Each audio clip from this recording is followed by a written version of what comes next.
So what I'll tell you is I really do believe this is probably one of the most relevant topics right now is urgency. Not just because Yeah, not because I'm the one sharing the wisdom with it. And I do want to say that we're going to actually talk more about the psychology of urgency today than we are just this specific topic was creating urgency with buyers. But what I'll tell you is that the content we're going to go through is universal. Doesn't matter if you're working with listings, if you're working with buyers, investors, it all actually is super applicable.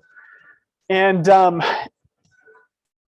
one of the things that I'll share with you is a lot of the techniques, the strategies I'm going to share with you today, I actually picked up in the door-to-door space, door-to-door sales.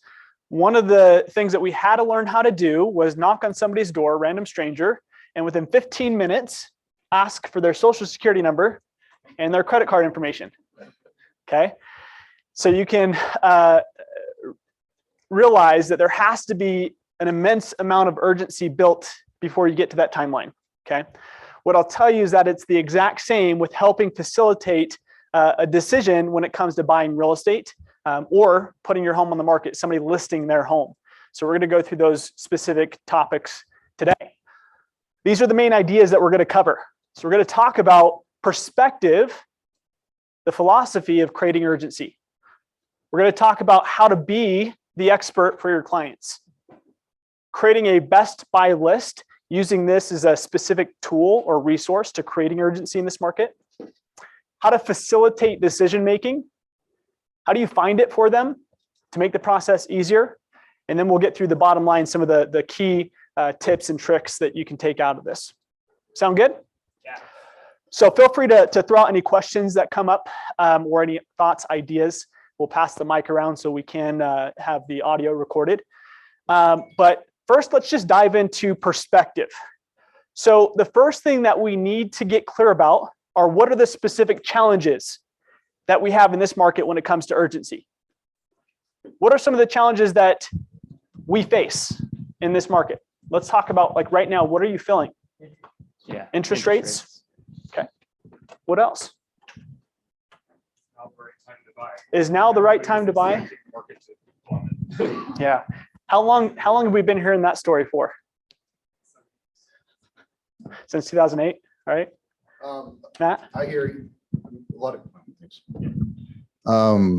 That by waiting, the deal will just get better. Yeah. Especially on like a new build. Yep. Totally. So people wanting to hold out because they think interest rates or inventory, whatever the case may be, is going to be better next year or 6 months down the road than it is today, right? Very, very common.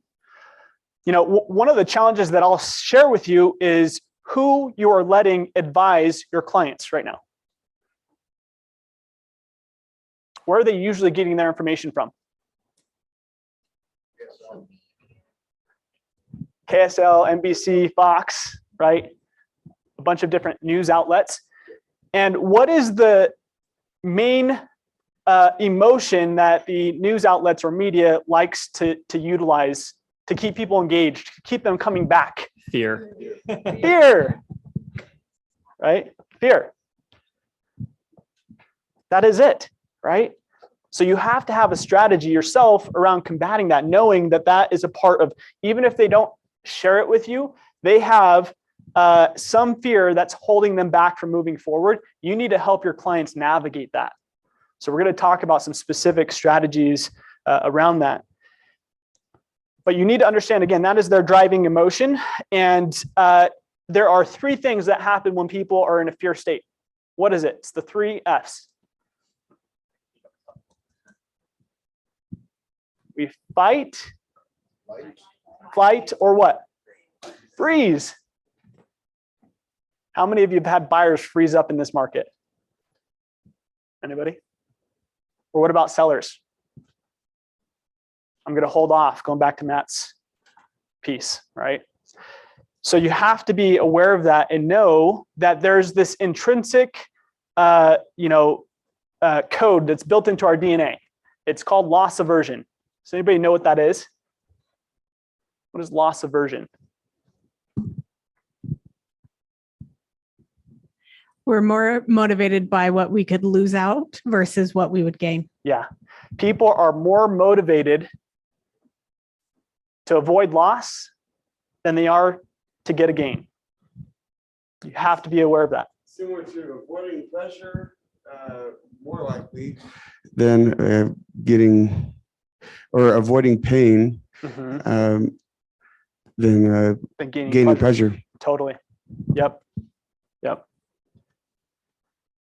So this is the key that you have to be aware of, is that during your buyer consultation or your listing consultation, you need to actually plant data that helps them with this, okay? That helps calm that need for them to know that they're not actually going to make a mistake if they use you, right? That you are the trusted advisor that can help them navigate this time. So going back to this, buyers have a fear right now in this market of what? Overpaying, right? Because they think that in 6 months from now, prices are going to be how much lower than they are today? Yeah, 50,000, 100 grand, 50% less than what they're buying it for, right? Like that's the thought that they have, okay? And so you have to be aware of that, that specific piece, which again is coming from news. The other piece is buyers don't have a sense of urgency. So, and I want to be very clear, there's a difference between pressure and urgency. What's the difference between those two? 100%. Urgency comes from a personal, it's an internal thing, okay? Now, as sales representatives, you can help impact urgency. You can ask questions that bring their urgency to the surface, whereas pressure is a very external force. Jordan, did you have something? Yeah, I was just going to say pressure. When they feel pressure, that's what the commission breath sounds like, right? Because it's benefiting me as a salesperson to pressure you to get this thing. Whereas if we can show them urgency, then that's, like having them feel that it is better, it's in their best interest to move forward as opposed to just me. Absolutely. Yep. And part of that is you have to get clear about what are their actual needs. You have to go through a consultation and doing a proper needs analysis, right? To identify what are their pain points. What am I trying to help them through, right? And here's one of the actual big pieces that I think is also a challenge, because I hear this so consistently when I do a lot of consultations with agents talking about what's potentially stopping them from growing their business. And one of their beliefs is that what? It's not a good time to buy right now. How does that impact the buyer's decision, right? So we're going to talk about a lot of these things. There's a great quote by Vince Lombardi. He says, "Confidence is contagious, so is a lack of confidence." So don't be your own worst enemy out in the field.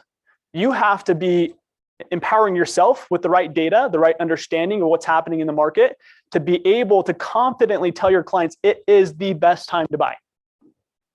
Regardless of what's happening with interest rates, inventory, and I'll show you some data around that. Historically, the best time to buy was always yesterday. Okay, so we'll go through that piece, but you have to have your own internal confidence around the current market that you're in. Okay. So the truth, people are buying and selling homes in every market. These are some truths that you have to accept. Number two is no one can truly time the market. Number three is that historically it's always been a good time to buy. And we'll go through, again, some specific data on that. So those are the truths that during your consultations, it has to be programmed in there. So the number one truth, going back to people are always buying and selling homes. Who believes that? Okay. If you feel that you cannot accomplish your goals because the market is shifting, I would love to invite you to step into a new perspective. That you have to just get more purposeful around your lead generation efforts and find the motivated. Find people, and these are called the 6 Ds to recession-proof your sales. There are always people who are going through family loss, who've had a death in the family. There are divorces consistently happening, even probably more so in a recessionary time period than not, right? Dependents, right? Growing their family, downsizing, deployment, dividends or investors. You will always find these 6 buyers or sellers in any market. The question is, how do you strategically find these in your sphere or otherwise? How do you find the motivated? Okay.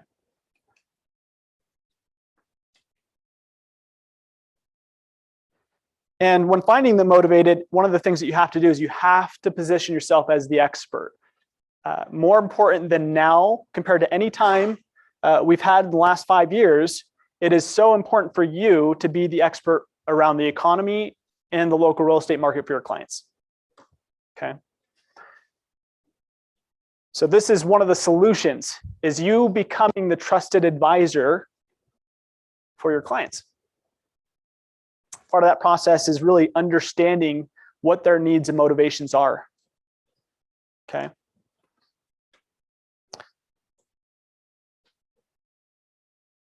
One of the, I'm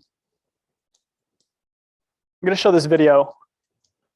How many of you, and this is highlighting, this is a skill set, is to be able to lessen the fear about buying. Okay. Show you a little video.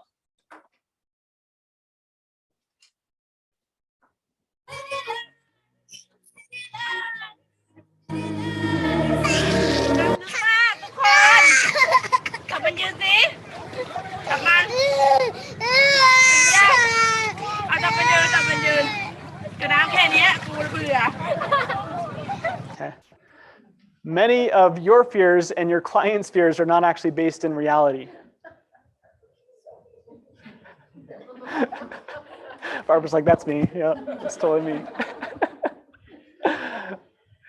And so think of, in one of the things that I'll just point out is somebody came and aided them, right? Aided this little kid and helped him put his feet on the ground, helped him to get his grounding, helped him to realize he wasn't at this immense danger that he thought he was, right?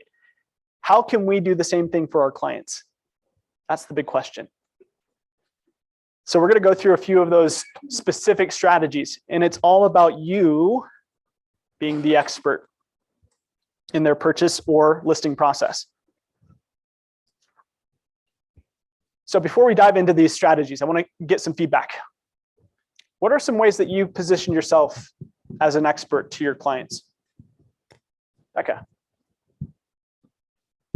So I want to kind of go back to sell still happen, because I think a lot of people really cannot wrap their head around it. So like the absolute worst year in real estate, 2010 to 11, there were 30,000 sales in the state of Utah. Like you only need like 20, maybe. So really there's sales happening. And for context, last year we had 49,000. So it wasn't like drastically less, and our population has grown immensely by a lot. So really sales do happen. Yeah. Sean. One way that I've been able to help clients reduce fear is just pointing out other clients that I'm aware of that are buying. Usually a lot of people think that they're the only ones in the market as the market is slowing down. They're like, oh, I'm the only one looking at a house, because they're used to seeing 20 other people at an open house. And they're like, no, this is normal. And my other clients are buying. Yeah. All different kinds of clients are buying. Sharing success stories, right? Like I think Hunter. sharing your own story too. I tell my clients, I bought in February, and guess what I'm trying to do right now? Buy another place. Yep. And obviously you need to understand their goals, right? Because if they're going to sell it within the next probably year or two, maybe, but if they're holding on to it long-term, I think we're all pretty optimistic about prices being worth more in a couple of years. 10 years, it's guaranteed almost, I would say, For to sure. be worth more. So helping them understand that what they're actually trying to achieve with the property. Yeah, that goes back to this one. Confidence is contagious, right? Same thing with my clients. I just bought another rental property in July, 2 months ago. Like I still am very bullish on the next decade of Utah real estate. And so you have to help them understand that there's a lot of people that are making the move right now. Yeah. And I think one of the coolest things too about amortized loans is, hey, if you can afford your payment, if you feel comfortable making that payment and you don't plan on changing your circumstance, then it's a great situation. You're going to be able to afford the home for the rest of your life, right? I mean, obviously circumstances change, but at least to help them get over the initial fear, if you're affording the payment, then you're great. And guess what? Chances are it's only going to get better from here, right? You're going to go up in equity, rates are going to come down, we're going to refinance. So Yeah. you're in a good position. Yep. So good. Any others? Becca? 2.0? I don't want to talk the whole time, but I want you guys to talk. So talk more. So one that I used this week was my client was like, well, if I wait, maybe they'll drop the price further. And I said, yes, but the thing that will make them drop the price further is interest rates going up. And the difference in your payment with the rate going up 0.25% is more than you would save with another $20,000 off. So know how to do that math. It's not hard. Everybody close your eyes for 2 seconds. Close your eyes so I can skip forward. Don't look at my slides. All right. This is the story. You didn't see anything, right? So Becca's talking about this. You have to be able to successfully explain and have scripts prepared, right? Here's the reality. I don't care what sales space you're in. You will find that there's really only maybe 5 objections that come up. There might be different variations of them. They might sound a little bit different, like the words come out different, but they're actually the same. So if you strategically know what those objections are and you come up with 5 different ways of either rebuttals or handling that objection before they come up, you're going to be dangerous. Okay. So you just have to anticipate what are the story they're going to tell. So I know they're going to tell this story. So I'm going to have this in my consultation, in my packet, and share with them the tell of 2 markets. And what Becca was pointing out was one of those ways of handling this objection and saying, I totally understand. And here's how the market actually works. That there are homes that are in the market, which means that they are priced correctly, but they're also good condition. Okay. I want to share with you that those are the homes, Sean, that are actually selling very quickly in this market. Okay. The homes that are overpriced or that don't have the greatest condition are the ones that are seeing a price reduction. So I'll tell you that the homes that you guys probably want right now are the ones that are going to be going very quickly. So we have to act fast on the homes that fit your guys' needs, right? So having scripts prepared to handle that objection is so key. Sean, you had a thought? Sorry, this is just one objection I've actually been encountering a lot with first-time home buyers in particular right now who are really feeling the pain of the interest rate because they don't even have the equity to bring into the game. Right. Is pointing out that they are already living in their worst case scenario that they built in their heads about the market. I've had buyers say, what if the house is $30,000 cheaper a year from now? I point out, they are literally spending $30,000 a year already in rent. And that helps create that urgency and also that confidence that they can move forward no matter what. A piece to that too. That's I saw great. this thing the other day about interest rates. So people, and don't get me wrong, 6% interest rate is a lot higher than it was a couple months ago. But when you're renting, your interest rate's 100%. So I think that's pretty, puts in perspective. Yep. The cost of waiting, right? So let's dive into this. Here's some specific strategies that you can deploy. First off, you have to focus on the vital few compared to the trivial many in this market. You have to be called what is called an essentialist. Okay, you have to focus on what's essential in this market. So part of that is understanding your top dollar producing activities. Cut out the fluff in this market. You have to get clear about what's generating income and what is not. So lead generation, lead follow-up, appointments, negotiating contracts. What I'll say is really important in this time and to position yourself as a market expert is doing market research. So having some sort of consistency around knowing what's happening in the economy and the real estate market locally that you can then educate your clients with. Okay. So you have to invest time into research.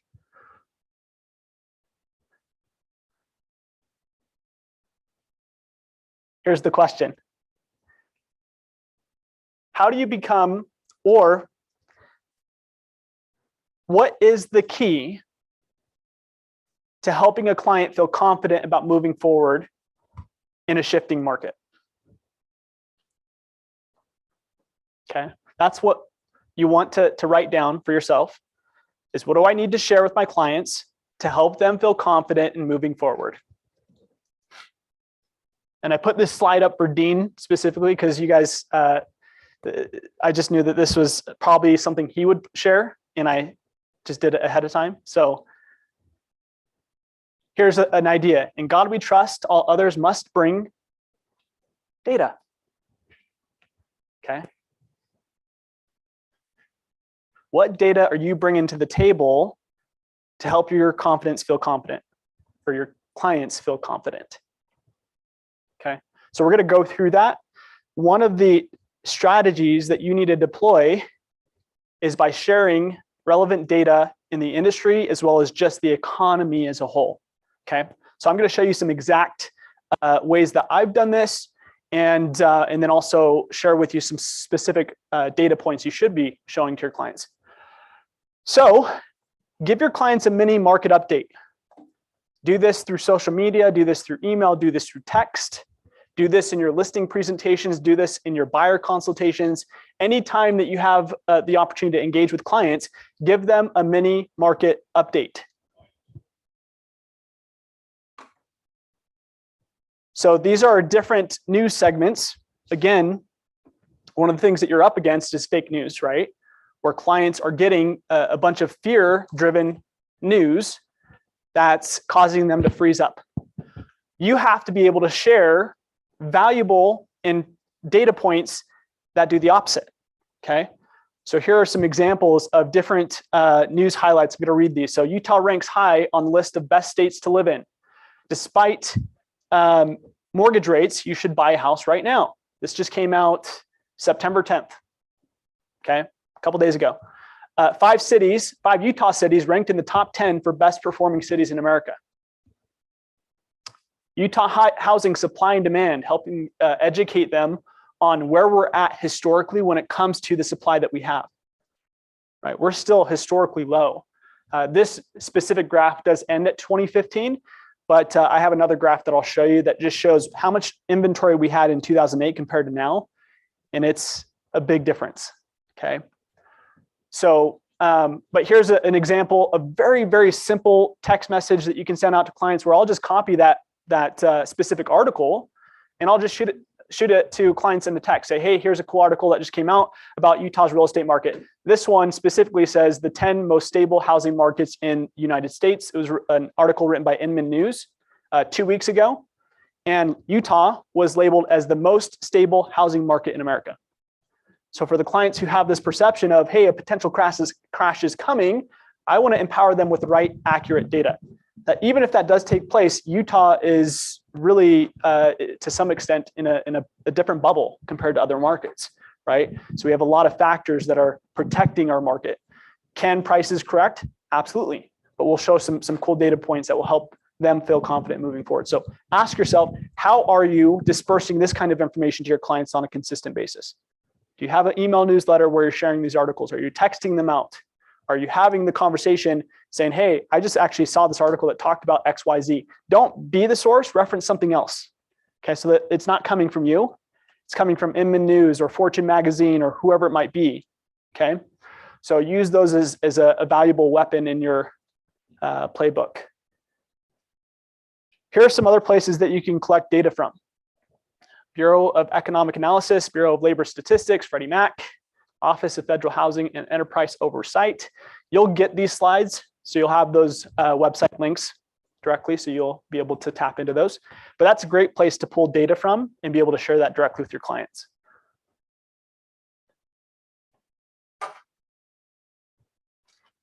So for time, we won't go through all of these slides on the US economy.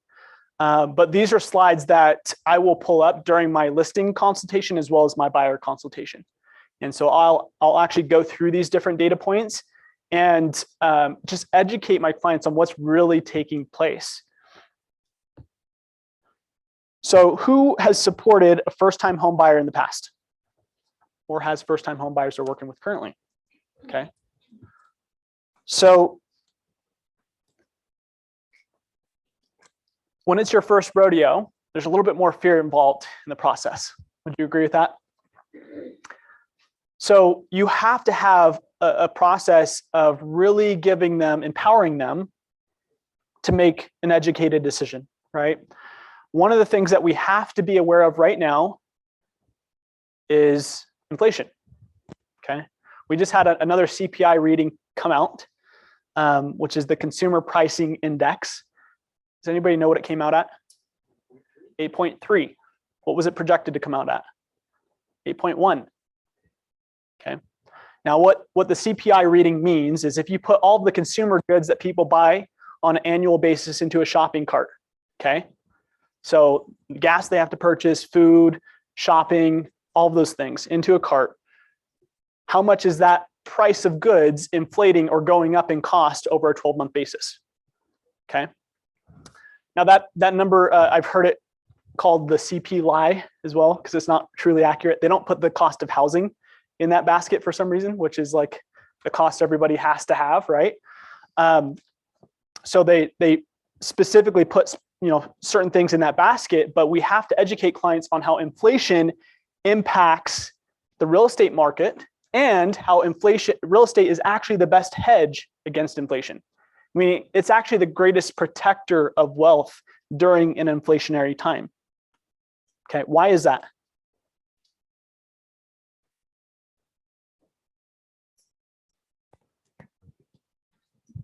Not making any more land, right? It's one of those resources that the government can't print more of, okay? The way I understand it is where payment doesn't go up, but the money supply does. And so it's a hedge against the inflation. Yeah, yep. Your interest rate is locked in for how long? 30 years. Typically 30 years, right? But the inflation or the money printing continues to happen, okay? And so what you're essentially doing is locking in the cost of your money at whatever that interest rate is on the mortgage, okay? So it's protect, and then of course we know what happens with real estate, it appreciates, right? And historically, housing values appreciate or outgrow inflation. Because here's the thing, what's the average appreciation rate over the last 50 years? 3 to 4%. Let's do some quick math. Let me see if I have. Like housing appreciation, 4% historically. Yeah. Yeah. And then inflation, do we have a number on that? Well, I think the inflation was 3 to 4%. That's what was quoted. So inflation 3 to 4%, but the goal is what? The target is 2%, 2%. right? That's what they're aiming for. Right now, we're seeing again 7 to 8% this year, which is damaging to democracy. Here's the thing, though: it's not an even math, because this is what most people don't understand. When we just say the numbers, we have to educate our clients on this. If let's say that you have $100,000 and the inflation rate is 4%. How much money did you lose that year? 4,000. If you have 100,000 that you put into a real estate property, how much home are you actually able to leverage? 500K. So if the home appreciates at 4%, how much did your value or your money grow?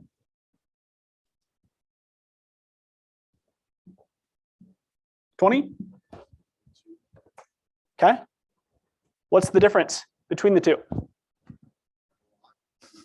It's a big gap. Does that make sense? So you have to explain this. Even though these two numbers look the same, 4% and 4%, it's not the same outcome. Because you get 4% on the total value of the property. And obviously, what did Utah appreciate last year? 28. Yeah, 28 to 30, depending on specific cities. So that's where you get completely different numbers here, right? But the Utah average since 2000 is 6.5% appreciation. Since 2000. On that bottom line, the 100,000, is that assuming that you leverage? This is saying this is your down payment. So you can leverage, you can buy a $500,000 property, but the bank doesn't participate on the growth of the value of the home, right? So you get that full benefit. Because it's not 4% of this that's growing, it's 4% of this. Yep. Does that make sense? Did I get confusing? Clear? Simple? Okay. So I could see, from experience, I see how it is confusing to someone who doesn't talk and think about this for sure all day long. Yep. So who should be educating them on this? Us. 100%. Like we have to just do the simple math for them. And I've got another slide that will actually kind of go through this in a little easy fashion. But but especially for first-time home buyers, they have to know that inflation is a threat to their future financial or their financial future. Yeah, Devin. Another thought on this is as inflation goes up, your money's worth less, right? Mhm. Well, get a mortgage and pay that mortgage back with less valuable money. The US pays their debts. It's true. It's true.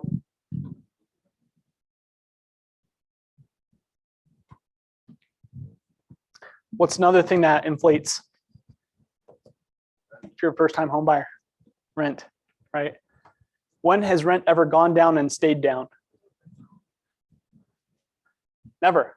This is from 2000, 2001. Just shows the continual increase in rent values. Hunter pointed out a great point, is actually just doing the simple math as well. This is a fun one, is doing a side-by-side comparison of renting versus buying, even if the mortgage is slightly higher, because part of their part of their payment, I just gave away the answer, dang it, is going towards what? Principal, okay, which is their ownership, their equity in the home. If you actually look at it and say, well, maybe their first year they're getting $6,000 in principal, let's just say, okay, that means that their payment, even if it's about $600 more to own a home, they're actually at the end of the year netting the same amount. Does that make sense? But they have the benefits of tax benefits and other home ownership benefits. And I think an easy way to help them understand that is the way I look at real estate is just, it's the best savings account there could possibly be. So even if you're having to put more money into it, you got to look at what the difference between your principal is and, the extra payment on top if you were to buy versus rent. And it's just another savings account. Just treat it like an investment account instead of maybe dumping money into a Roth IRA or something like that. You're just putting money into a savings account in your home. Totally. Yeah. Love that. So this is one I like pointing out, especially when it comes to Utah's market. Utah has the lowest unemployment rate in the country. There's actually 5 different factors. Utah is labeled the #1 economy in the nation, and there's 10 different metrics that they score states on. And Utah is in the top 10 for 5 different categories. That makes it a well-rounded economy. And that actually insulates or safeguards to an extent the real estate industry as well. So being able to help clients understand that that's a big piece of the pocket as well. Here's that slide about Utah home sales. Automatically, when people see today's news around the market is shifting, immediately what time period do they think back to? 08, right? We have to help clients understand that the conditions of 08 are not the same conditions as today. Okay. One, obviously, we know lending guidelines are far different today than they were then, but inventory is quite a bit different. Today we have, and this is just, this obviously is not a metric from today, but right now we have around 10,000 listings on the market. Okay. Back in 2008, we had close to 33,000 listings on the market. Now, do we have more people living in Utah today than we did over a decade ago, 15 years ago? Absolutely, right? So this is actually still we're still in a demand crisis. We still don't have enough homes for the demand that we have. We also have the largest generation in history that's stepping into their prime buying timeline right now. So over the next 3 to 4 years, that demand is going to stay pretty consistent. Utah yearly average rental rates. Here's another great slide to share with clients, especially if they are currently renting. Cost of renting always goes up. Their mortgage payment can be locked in. Here's the slide that shows what I want to articulate to clients with this specific slide is if you actually look at the true math. Becca, walk me through this. I actually wanted to do a comment back on the large generation. Okay. This one? So this will help motivate your sellers. So we also have the largest generation who's starting to die, which will give more inventory. That sounds terrible. I'm sorry. But that will So add you're to our saying more inventory. listings are so coming sell up? your houses sooner than later. Thanks, Becca. That's great. What was that? So great question. To get these slides, go to kwutah.com. Some of these are from like Mega Camp or Family Reunion, stuff like that, different events. But we also have, if you go to resources, right here at the top is the big red button, and you click on agent resources, you'll be taken to this quarterly market reports. And in here, you can download, we each quarter add slides that you can download, customize, and use for clients. We do both the US and then Utah specific stats. Yep. So kwutah.com. Is that another branch or is that? That's the region. That's the whole region. Yep. So that's access to all KW offices. Is that free to use for my listing presentation or? Absolutely. Yeah, this is how about, like, YouTube videos? definitely, you can use it however you'd like. Yep. Yep. So that's just a resource that we do for you guys. So use it. kwutah.com. Specific graph, they come from different sources or what? Not all of them.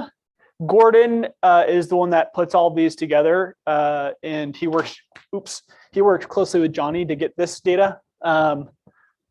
So I know some of them do state where they're pulling it from, like it says it up here in the bottom corner, but I don't know if they do that for Utah specifically. So yeah, the national ones. Yep.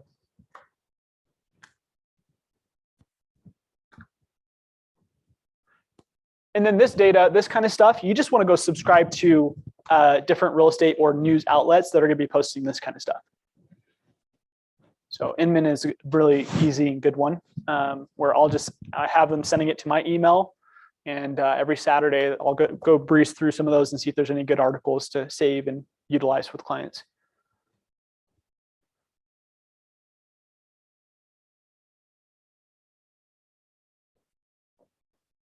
So this specific chart will show a client the cost or the return of buying a home compared to renting and then investing their down payment funds, whatever they would have put as a down payment for a house, instead putting that into the stock market.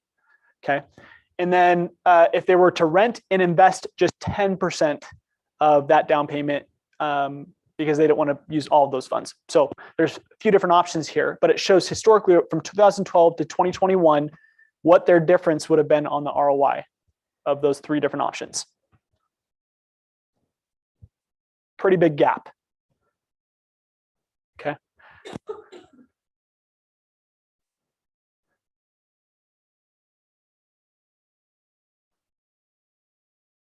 Mortgage rates.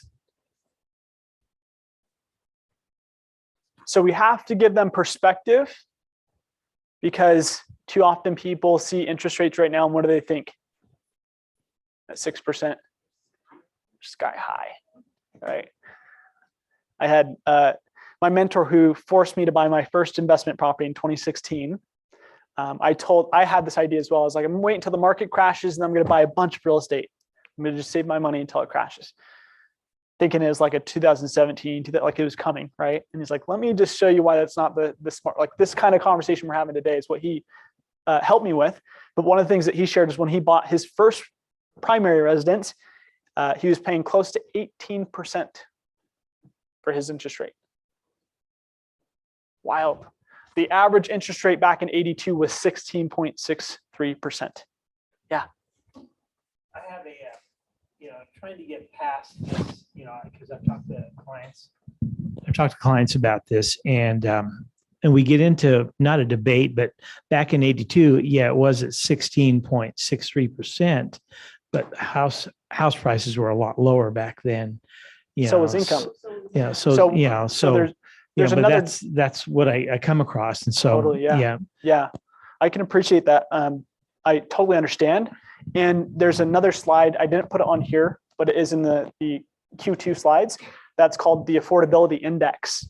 And that will actually show historic values in relation to people's income compared to the mortgage cost. So it will show that we're actually still kind of the same affordability rate as back in the 80s. Does that make sense? Yeah. Because people made significantly less at that time as well. All right. Yeah. I've had a hard time kind of bringing this up because of that question has come up at that point. So Yeah, that makes sense. Yeah. And that's where this next slide is interesting, because most people have this perception that higher interest rates mean what for home prices? Lower price. So they think that because interest rates are rising right now, that in 4 months, like they're gonna have a huge discount on their buying opportunity, right? And actually, it's interesting. I wasn't aware of this till I did some digging. This is from Freddie Mac. They show the impact of rising rates on home prices, and historically, home values have actually always gone up when interest rates went up. Really interesting. I actually had this initial thought as well that it would do the opposite. And so what it shows is from 1983, 1996, 98, 2003, 2005, 2012, during this time where it shows how many months they increased the interest rate X amount and how home prices continued to appreciate during that time.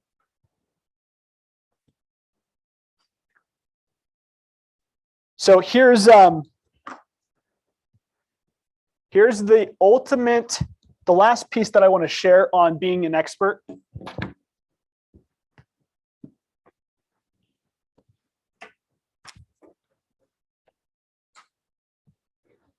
Is that most people have the perception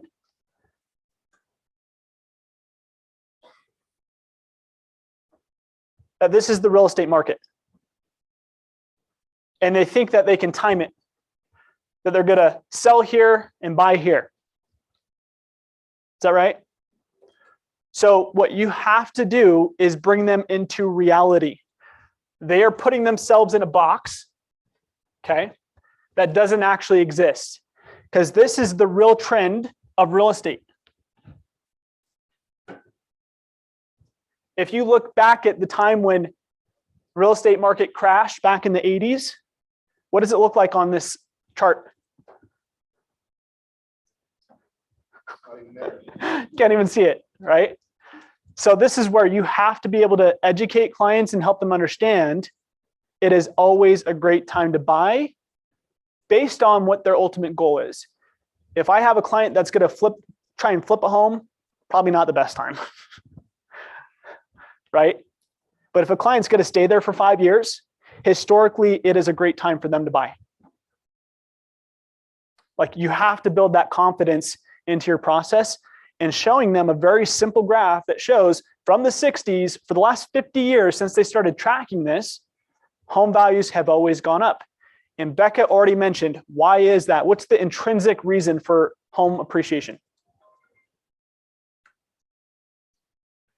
Demand, right? Which is that we don't have more land being generated, but we do have a continually increasing population in certain areas. On a global scale, Elon would say that that's not happening right now, right? But here in Utah, we are significantly growing, okay?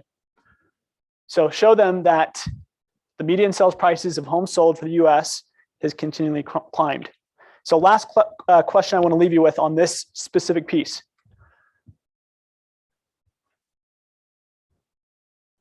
First off is, one, again, help your clients see this trend, help them understand the true trend of real estate, okay? This is just another way of showing it, where again, that crash that I asked about during these timelines, like you can't even, if somebody bought a home in 1980, is there any way that if they held on to it till today, somebody wouldn't call it a success, right? Like, that's the only conversation I've had with people is I wish I didn't sell my house, right? When it comes to the investors.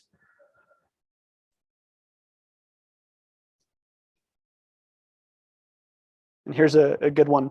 Peter says, far more money has been lost by investors preparing for corrections or trying to anticipate corrections, and replace this with buyers. Far more money has been lost by buyers preparing for corrections or trying to anticipate corrections than has been lost in corrections themselves. Well, and I was just going to comment with investment properties, it doesn't follow that same trend. Even during the 2008 time, if you had investment properties, they did not dip like that. I Shani, might have put, nope, I did not. Dang it. There is a slide. It's on the Utah slides that shows Utah home rents historically and what they've done in all of these markets. The drop in 2008, does anyone want to guess how much of a drop in rental values we had? $50. $50. That was the worst drop. So the question is, could you stomach $600 over the year if you're an investor and have rental properties? Can you stomach that $60 less or $600 less to hold on to the property, right? Like most rent, from an investment perspective, you actually have more renters during this time because of fear. Like the rental pool demand actually grows during recessionary times.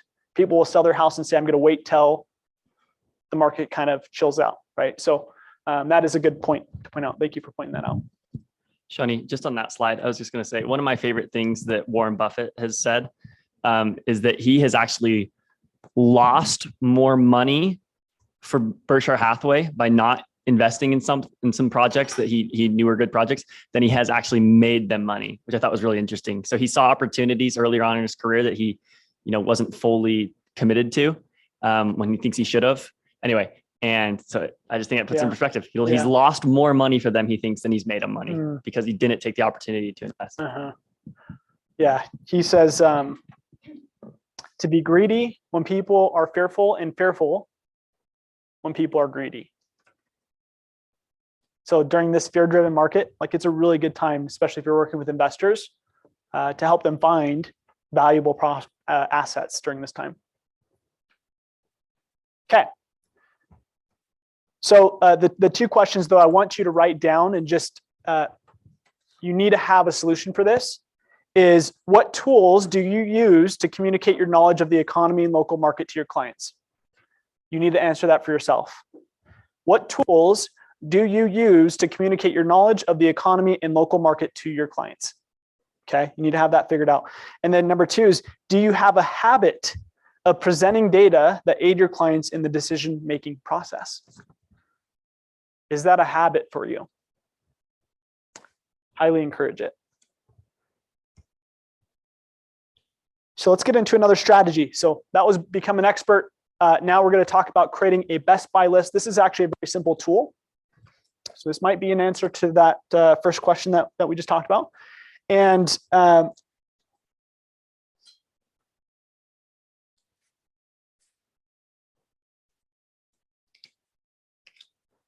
so here's something that's so important is you want to have a best buy list that you're sending to your buyers. Okay. Stuff that might be on your best buy list: REOs, HUD exchange, foreclosure lists, for sale by owners, price reductions in the MLS, new homes on the market, builders promotions. Let me see really quick.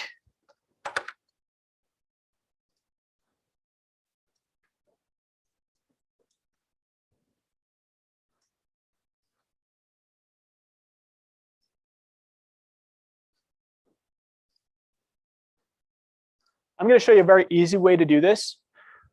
Let's say that I'm going to go and look for homes, and you can do this on your KW website. Okay, so all of you have a KW website. If you don't have that set up, come talk with Hunter and help you get set up with it. But what you can do is, let's say that I'm going to look in Utah County. All of you, actually, if you have access to Command, you should already have a KW website. But if you don't know what it is, come talk to me.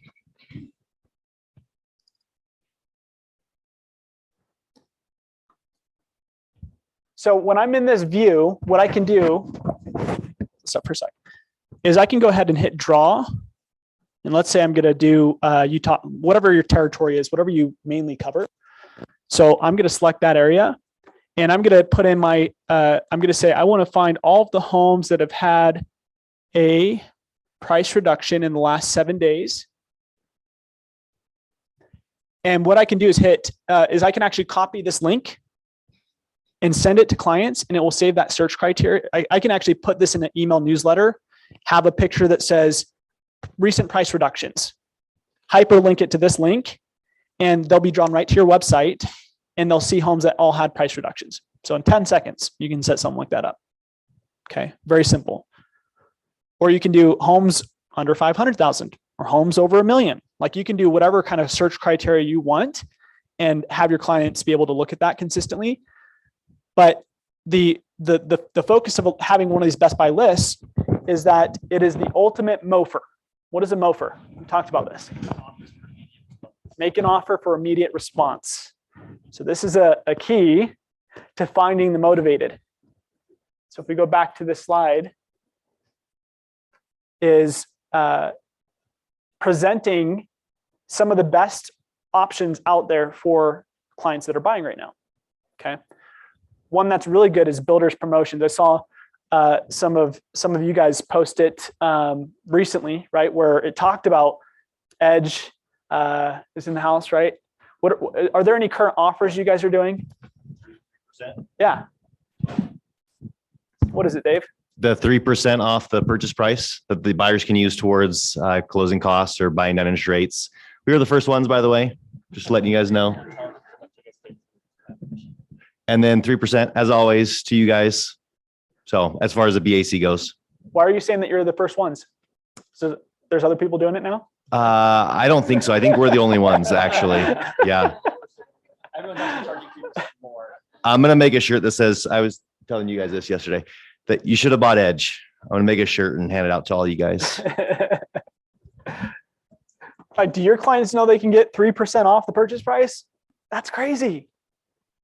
Are you using that, right? Are you telling that story and letting them know that they have access to that? Any questions or thoughts on making a Best Buy list? Or has anybody done that successfully? Sending that out through email, text. Becca. So it's not mine, but the Stern team in Salt Lake has shadow inventory that they market about. And basically it's all those listings that the agent didn't put bedroom, bathroom count in. So they don't show up on anyone's hot sheets. And they just send those out as their shadow inventory. That's cool.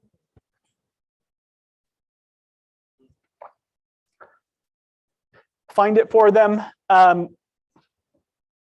We're going to skip some of these. You can go back through the slides for timing.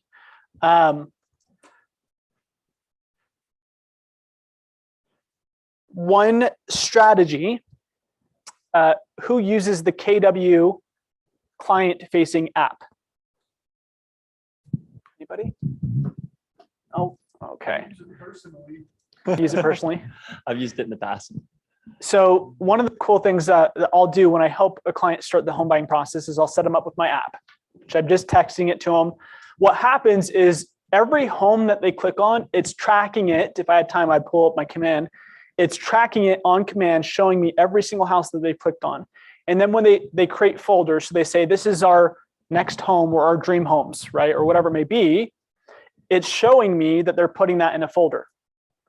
Now, guess what I'm doing with that link for that house? I'm going to text it to them. I'm going to say, hey, what do you think about this home? Now, what are they going to think about me? Shoni, you read my mind. Yes. You know exactly what we want. Right?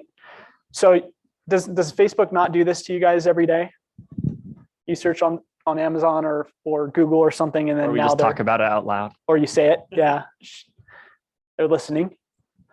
So one of those strategies you need to do is be better at finding the homes that your clients want in a more consistent manner. Command can help you with that.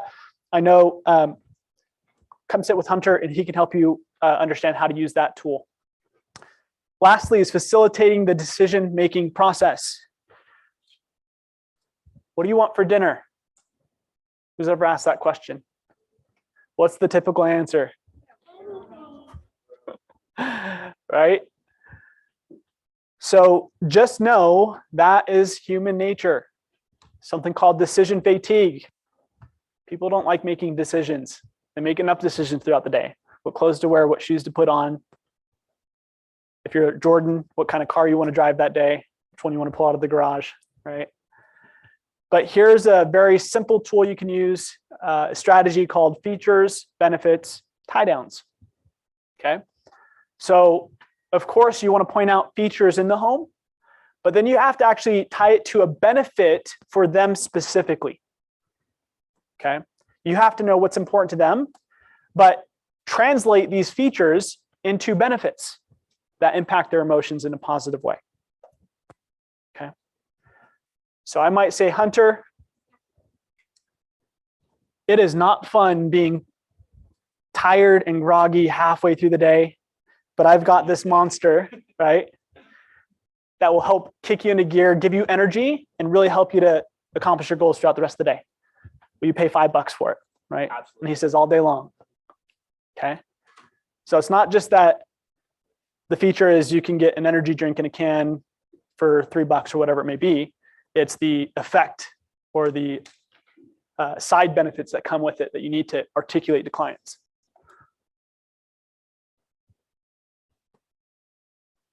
So bottom line, just go through these. Be an expert on the local market and the economy. Educate your buyers. Articulate why this is a great time to buy. Help them with their fears. Help them overcome them.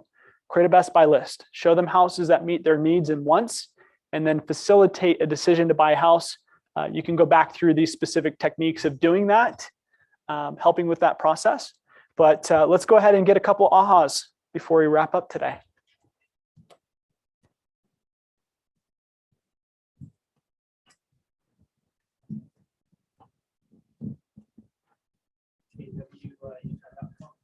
kwutah.com. You have market reports ready and available. What else? Brady. I'm going to be implementing. So we do our monthly emails that we send out, but I'm actually going to be implementing adding links to other people saying it rather than us just saying it, so that other people can back up the data that we already have. But you know, so that's one big thing I'm going to take away from this. Love it. Validate the story. Matt. I am going to bug him and start using more of the tools like that forward-facing app, Sweet. that or client-facing app that we have. Awesome. That I didn't even know about. Yeah. It's a leverage piece. Dave.